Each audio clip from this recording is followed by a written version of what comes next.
आज की इस विजुअल क्लास में हम टैक्सेशन ऑफ मोटर व्हीकल के बारे में पढ़ेंगे कि as per income tax ordinance की इनकम टैक्स ऑर्डिनेंस इसके बारे में क्या कहता है।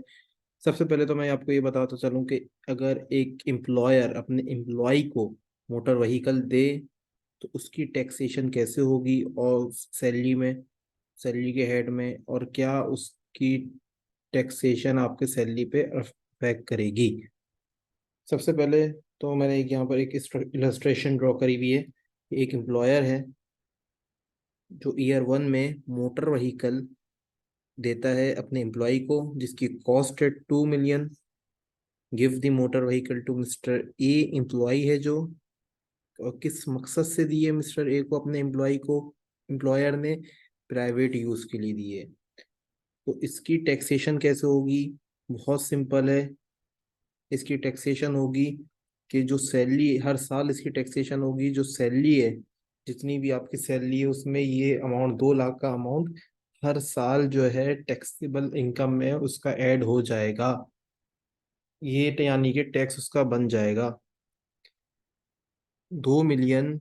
यानी जो उसकी कॉस्ट है मोटर व्हीकल की, उस पर 10% लगेगा अगर एम्प्लॉयर ने एम्प्लॉय को मोटर व्हीकल प्राइवेट यूज के लिए दी हो, भी बच्चों के लिए दी हो, खुद घूमने के लिए दी हो, किसी ऑफिस यूज के लिए ना दी हो, तो 10% के हिसाब से इसकी टैक्सेशन होगी। और हर साल इसी फिनोमिना से, इसी फॉर्मेट से हर साल 10-10% से होती रहेगी। और अगर 10-12 साल बाद मिस्टर ए जो है वो छोड़ देता है कंपनी, तो ईयर 13 में मिस्टर बी आ जाएगा, न्यू एम्प्लॉय आ जाएगा मिस्टर बी। तो फिर कैसे टैक्सेशन होगी मिस्टर बी की सैलरी में इसकी?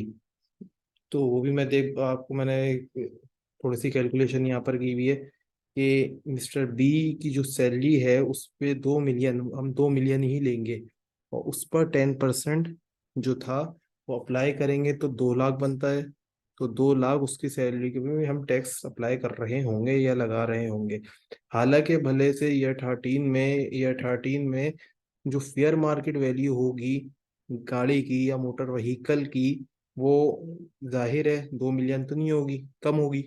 वक्त के साथ साथ डेप्रिशिएट होगी, गिरेगी वैल्यू। तो ईयर 13, अगर ईयर जीरो में गाड़ी की वैल्यू 2 मिलियन है तो ईयर 13 में आकर गाड़ी की वैल्यू 8 लाख हो जाएगी। लेकिन मैं 8 लाख पर 10% नहीं लगाऊंगा, मैं 2 मिलियन पर ही, जो ओरिजिनल कॉस्ट है उस पर ही 10% लगाऊंगा, और सैलरी, इसका सैलरी का पार्ट बना दूंगा, या सैलरी का पार्ट बना दूंगा टैक्सिकल, टैक्सेबल इनकम मैं कंप्यूट कर लूंगा। यानी ये 2 लाख रुपए जो है ना, मेरे टैक्सेबल इनकम में जाकर ऐड हो जाएंगे। और फिर उस टैक्सेबल इनकम में पर एक स्लैब रेट लग रहा होगा, जिससे टैक्स लाइबिलिटी आ जाएगी। यानी टैक्स लाइबिलिटी वो जो हमें देनी है, जो हमें गवर्नमेंट ऑफ पाकिस्तान को देनी है। ये देखें, सही है। इसमें मैंने कुछ एक सिनेरियोज भी मैंने अप्लाई करे हुए हैं। इसको मैं इसको मैं थोड़ा छोटा करता हूँ। तो इस पर मैंने कुछ सिनेरियोज भी यहाँ पर ड्रॉ करे हुए हैं कि अगर आपका एम्प्लॉयर आपको फुल यूज के लिए, आपको फुल ऑफिशियल यूज के लिए दे, तो कोई टैक्सेबिलिटी नहीं होती, आपकी सैलरी में कोई टैक्सेबिलिटी अराइज नहीं हो रही होती।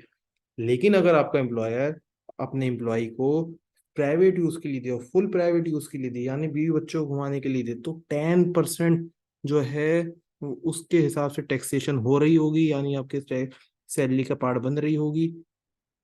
और हम जो है इसमें कॉस्ट ऑफ एम्प्लॉयर 10% किस पे लगाएंगे?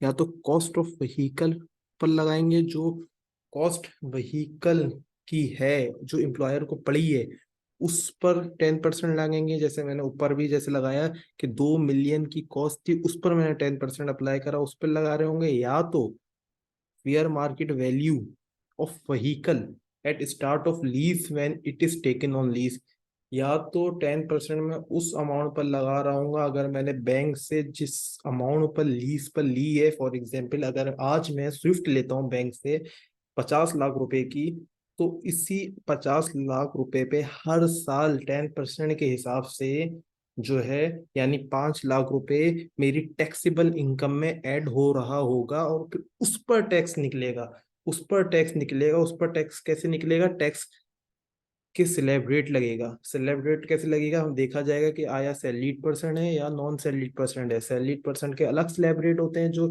इनकम जो आपके गवर्नमेंट ऑफ पाकिस्तान ने प्रोवाइड करे हुए होते हैं, और जो नॉन सैलरीड पर्सन है उसके अलग टैक्स रेट होते हैं जो गवर्नमेंट ऑफ पाकिस्तान ने दिए हुए होते हैं। तीसरी चीज, तीसरा सिनेरियो एक ऐसा भी हो सकता है कि एम्प्लॉयर जो है आपको मोटर व्हीकल दे जिसको आप ऑफिशियल यूज, ऑफिस के वर्क के लिए भी यूज करते हो और घर के लिए भी यूज करते हो, अभी बच्चों को घुमाने के लिए भी यूज करते हो, भी बच्चों के घुमाने के लिए भी यूज करते हो, तो उस हिसाब तो फिर इसकी कैसे टैक्सेशन होगी, इस पर अप्लाई हो रहा होगा 5%।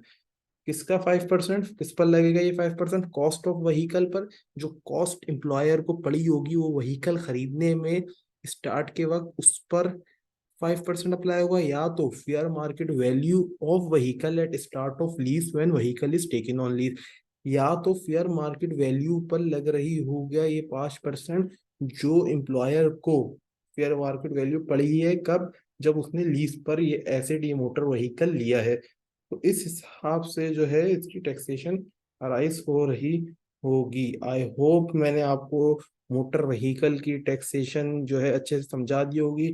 इसमें हमें क्या देखना होता है कि मोटर व्हीकल जो एम्प्लॉयर ने एम्प्लॉय को दिया है, क्या वो प्राइवेट यूज के लिए दिया है? अगर तो प्राइवेट यूज के लिए दिया है तो 10% के हिसाब से टैक्सेशन हो रही होगी, अराइज हो रही होगी। अगर तो ऑफिशियल यूज के लिए दिया है, ऑफिस वर्क के लिए दिया है, जैसे करीम जैसे फूड पांडा वालों ने दी हुई होती है बाइक्स अपने राइडर्स को, तो कोई टैक्सेबिलिटी उसकी सैलरी के हेड में अराइज नहीं हो रही होगी, यानी उसकी सैलरी कोई टैक्स नहीं लग रहा होगा उस पर। लेकिन अगर पार्शियल ऑफिशियल यूज के लिए भी दिया हुआ है और पार्शियल प्राइवेट यूज, यानी वो थोड़ा ऑफिशियल दिन सुबह से शाम जो है वो ऑफिस के वर्क के लिए यूज करते हैं, और 5 के बाद जो है वो अपने 5 बजे के बाद जो है वो अपने प्राइवेट यूज पे यूज करता है उस मोटर व्हीकल, तो फिर उस पर 5% लग रहा होगा। किस पर? कॉस्ट ऑफ व्हीकल पर या फेयर मार्केट वैल्यू पर। तो ये चीजें हैं, ये टैक्सेशन अराइज हो रही होती है आपकी मोटर व्हीकल पर, और ये सैलरी का पार्ट बन रही होती है सैलरी। तो इस हिसाब से जो है आपकी टैक्सेशन हो रही होती है। इनकम टैक्स ऑर्डिनेंस में ये सेक्शन जो है, जाहिर सी बात है एक मुश्किल वर्डिंग में लिखा हुआ है, लेकिन यहाँ पर मैंने बहुत आसान वर्डिंग में, इजी वर्डिंग में इसको, नट शेल में जो है इसको बहुत ज्यादा समराइज करके मैंने इसको बताया हुआ है कि कैसे मोटर व्हीकल की टैक्सेशन अराइज हो रही होती है सैलरी के हेड में, और कैसे सैलरी के हेड में टैक्सेशन अराइज हो रही होती है, और कैसे टैक्सेशन हो रही होती है आपके सैलरी के हेड में जब एम्प्लॉयर जो है मोटर व्हीकल अपने एम्प्लॉय को देता है। तो ये मैंने बहुत ही इजी उसमें इलस्ट्रेशन में समझाया, वरना इनकम टैक्स लॉ में जाहिर सी बात है लॉ के प्रोविजन से उस मुश्किल वर्डिंग है, हार्ड वर्डिंग है, तो उसको समझना बहुत मुश्किल होता है। तो उससे आई होप मैं आपको अच्छे से समझा दिया होगा। मिलते हैं नेक्स्ट वीडियो में कुछ और वीडियोस के साथ।